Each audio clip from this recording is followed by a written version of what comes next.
My name's Megan, and today we're going to be making ribbon pulls. This is a great activity for your little one to practice those fine motor skills.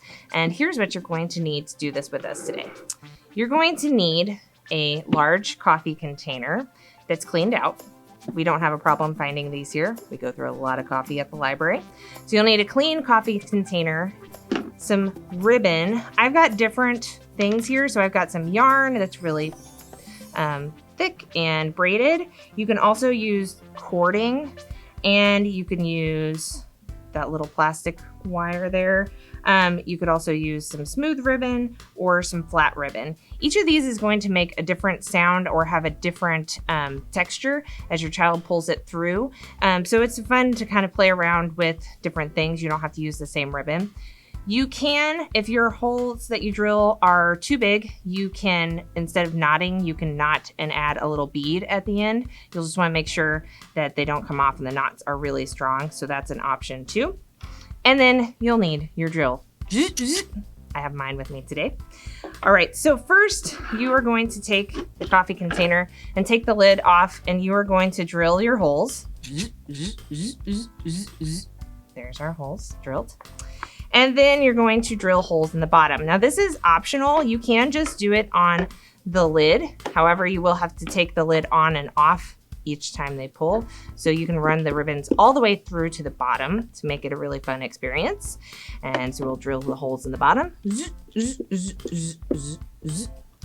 Your kiddo could help if they were here with me today because I'm using my fake drill. But if you're at home, you don't want them to help with the drill. So what we're going to do next is I'm going to start with this ribbon here, and I'm going to pull it through the top of the lid.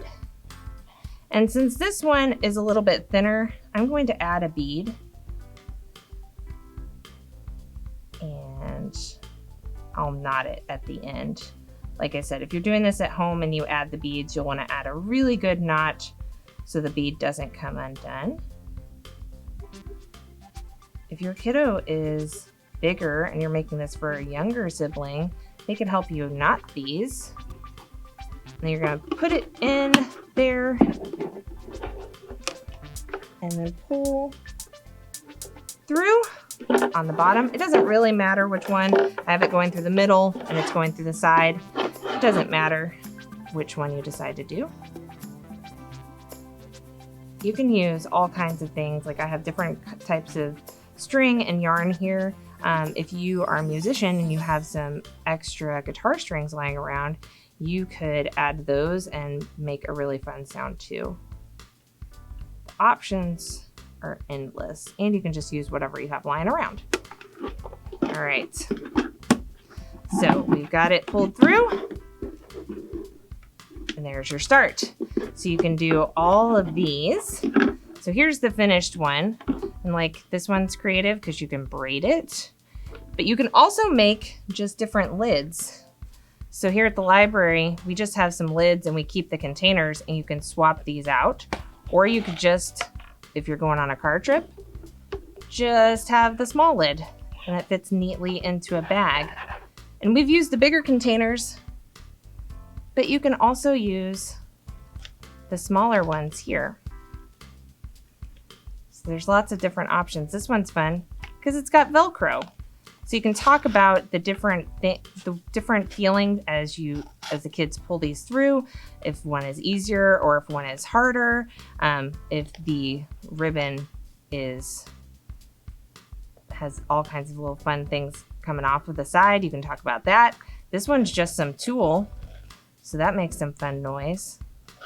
So the possibilities are really endless, and it's a feast for the senses because you can also make this a drum, or you can drum on the side, but they can also make music by pulling the different ribbons through that way too. I hope you had fun. Bye. If you liked this video, give it a thumbs up and follow us on social media. Daniel Boone Regional Library.